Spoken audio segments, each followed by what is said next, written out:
Well, I'll start this out with a little disclaimer. This picture is upside down, but this is my daughter. I just had her 12 days ago. This is little Veda, and my mind is still all over the place, so if I sound confusing or skip over some things, just bear with me. I'll try to do my best. So, let's begin. Yes, my topic is kind of interesting. When I told people I was going to write about math and English language learners, they all kind of looked at me like, well, that's kind of crazy. But no, it really goes together. It really goes together well, and I'll show you how. In fact, Ruth and Mary, some of the things that you said fit in perfectly with my thesis, which is really interesting because mathematics is a multisemiotic language. And I'd never heard that word before, semiotics, but you said it too, so that's awesome. I did not come up with this idea in a timely fashion. I had all these other ideas for a thesis, and then I'm a math coach at a high school and was talking with some of the teachers in ACT prep, and we had a lot of ELL students, and we were just talking about, nobody ever pays attention to how difficult the math is for some of the students. Nobody ever talks about that part, how the language is confusing, and there's all these background issues, background knowledge that they don't know or they haven't acquired. And nobody really talks about that. I said, you're right. This whole time I've gone through my whole master's classes and never thought that I could tie mathematics into my thesis. So I thanked that teacher over and over for giving me the idea. And so I get to combine my favorite things, math, language learning, and the MEEP. The MEEP's not really my favorite thing, but I'd love to get rid of it or change it or do something a little bit different. So that's how the idea came about. So we'll start with the problem. English language learners, they have to learn not only a new language, but have to master the content for their grade level dictated by state standards and benchmarks. And they have to do that in a shorter time frame or the same or shorter time frame more often than not than native speakers of English. And regardless of how much educational background they may have, and all other kinds of factors. And we all know about the No Child Left Behind Act of 2001, which states all students must meet proficiency, the grade level proficiency, by 2014. And so to track that, they give all of these assessments each year to find out how many of your students in your school are proficient. And you could be labeled as failing, and you could face closure, reduction in staff, or face state takeover, which none of these are going to do better things for our students. And so that's what I'd like to change, how they use these assessments to gauge, how successful a school is and how students are doing. The research all shows that English language learners continue to be in the lowest scoring groups in standardized tests, and the gap persists. There's a lot of different factors that contribute to this, and part of it is unequal access to curriculum. In 1997, TESOL, Teaching English to Speakers of Other Languages, came up with their own standards and benchmarks for English language learners, but you don't have to be highly qualified and use those in your academic classes. So in math, those teachers aren't necessarily looking at the TESOL standards and benchmarks too. So there's a disconnect there with teacher preparedness and what's going on in the classroom. Many teachers aren't trained to work with ELLs, and I have a lot of teachers at the school right now asking tons of questions. What do I do with this student? What do I do with that? I've never had this in my educational background. I don't know what to do. And so that's a big hurdle to cross. And then just the language complexity on test items and the accommodations that they allow for ELLs aren't necessarily helpful.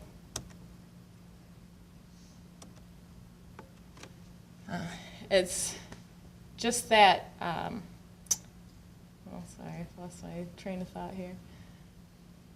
the idea that math is a universal language kind of drives this part right here. That ELLs don't have to take the English language arts portion of the state test until they've been in the U.S. for 1 year, but they do have to take the math test. And that just falls right under that universal language. People think, oh, it's just numbers and symbols. All of those students should be fine with that. And part of that is true.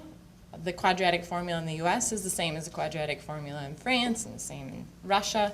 But I don't think any of us here would like to go to Russia and take their standardized math tests after being there for 5 months. I'm not sure any of us would do that well.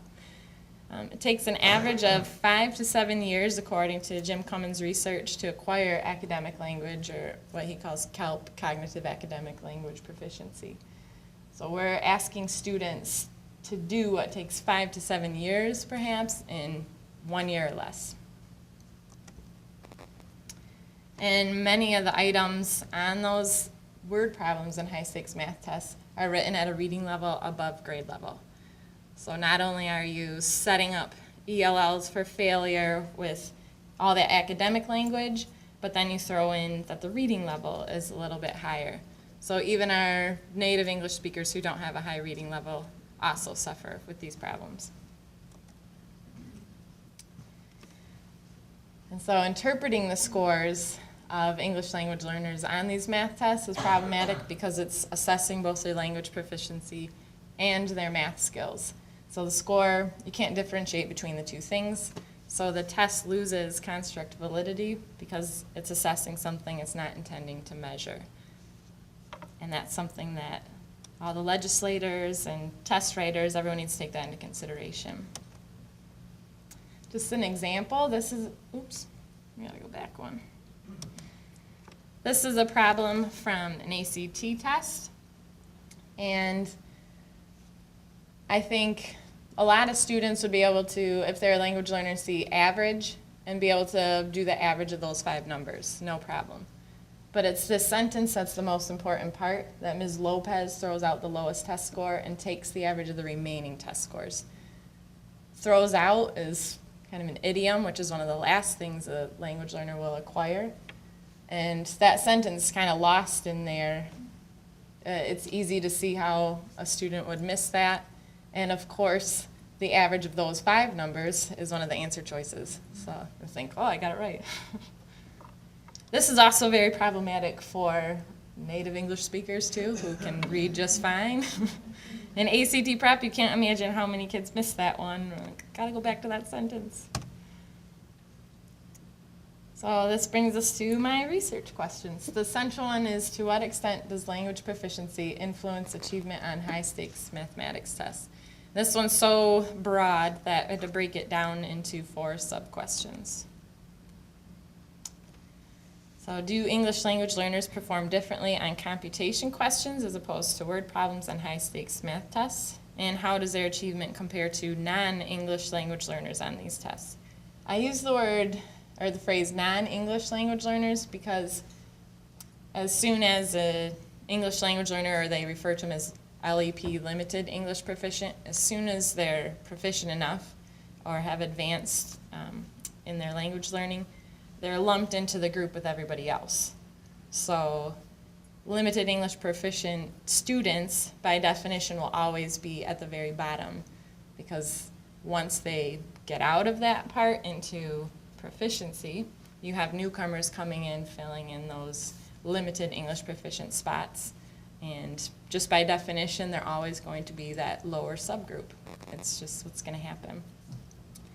So I just did non-English language learners because that counts proficient English language learners.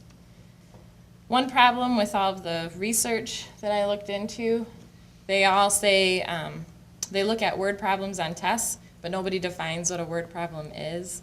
And as you go through all of that research, they all have a different idea of what it is. So I had to define what computation problems are and word problems. So for my study, a computation problem is just one that's a question or statement presented in words and graphics that can be solved without translating the words into a symbol or an equation. such as solve for x, evaluate, determine the product of 4 and 3. And then we had to expand this definition to include questions like, which of the following is a square, and what is the coordinate of D? Because it's not really a word problem, it's not really computation, but I had to have a dichotomous variable, so it could be one thing and not the other. So I had to lump all those together. And a word problem, they do have to translate into some sort of mathematical or algebraic symbols to determine the solution. So that ACT problem is an example, and this is a word problem as well. The second question is the difficulty of an item due to language complexity alleviated with the inclusion of a graphical, pictorial, or schematic representation. And this is where yours fits in, Ruth, I think, with the drawing and the language. And are there specific strands that English language learners will perform differently on in comparison to non-English language learners? And there's 5 from the Michigan Curriculum Framework: data and probability, algebra, number and operations, geometry, and measurement. And in the research I have found, one researcher, Martinello, thought that data and probability seemed to be more difficult. So that was part of my study as well. And lastly, what language issues do students identify as confusing or unfamiliar in high-stakes math tests?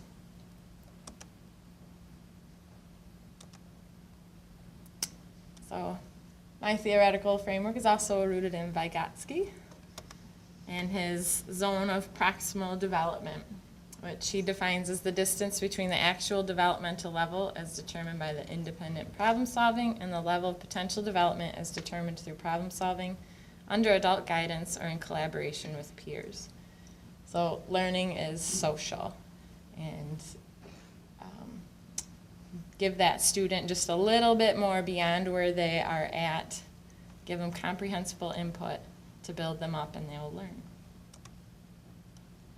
And as I mentioned before, Jim Cummins, he had the notion of BICS and CALP. BICS is basic interpersonal communication skills, and language learners will acquire those in 1 to 2 years. So it's survival English and all the social English, so that they can carry on a conversation. They sound like they know a lot of language, but then there's CALP, that academic language.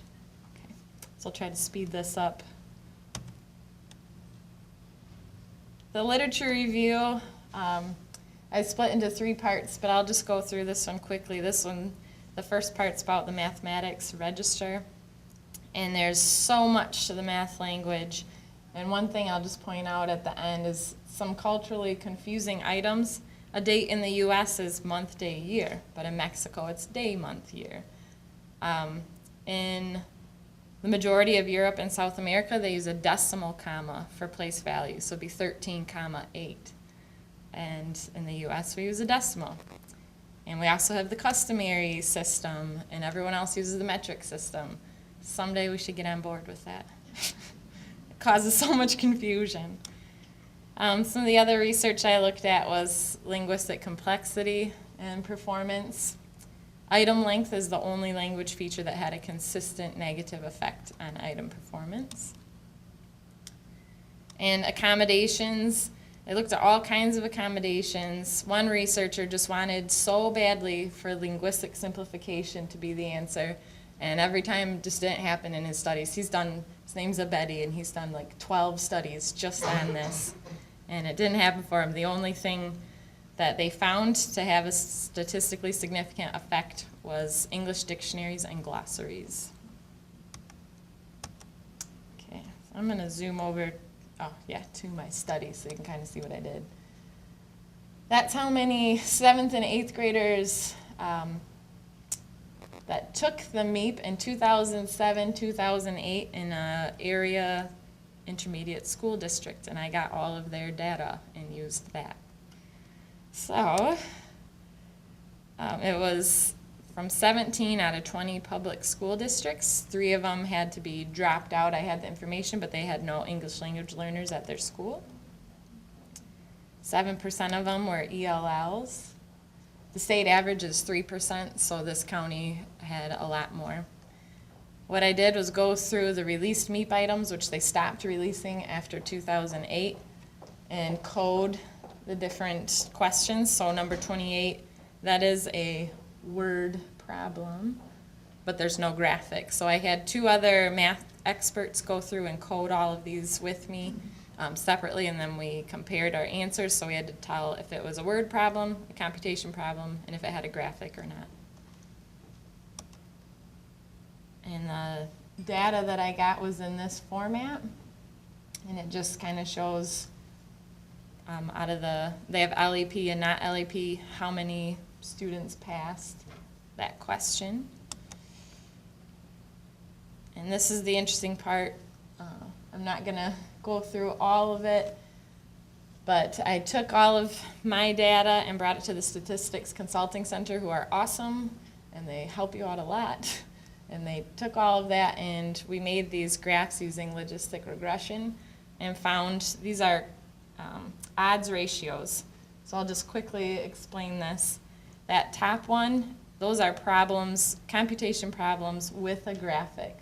So a non-language learner would get that right about 1 3/4 times more than an English language learner.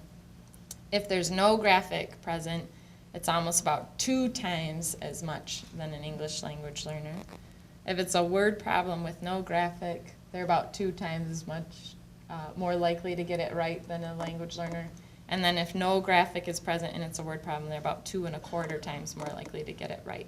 So from this, you can see a graphic does help alleviate some of that, some of the gap, but there is still a big gap. And then I had a second part, but I don't know how much time I've got. Okay, so that was a questionnaire that I had students go through.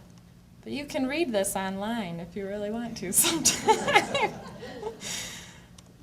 Some of it's interesting, a little boring. But just to finish up, we did find, yes, I don't know exactly to what extent language proficiency influences the achievement, but it does have an effect on it, and I would encourage test raters in the future to really look at are they validly looking at scores, and then perhaps they could be adding graphics into all of their problems to alleviate some of that gap and make it smaller. So that's it for now. It was hard to put it all in 15 minutes.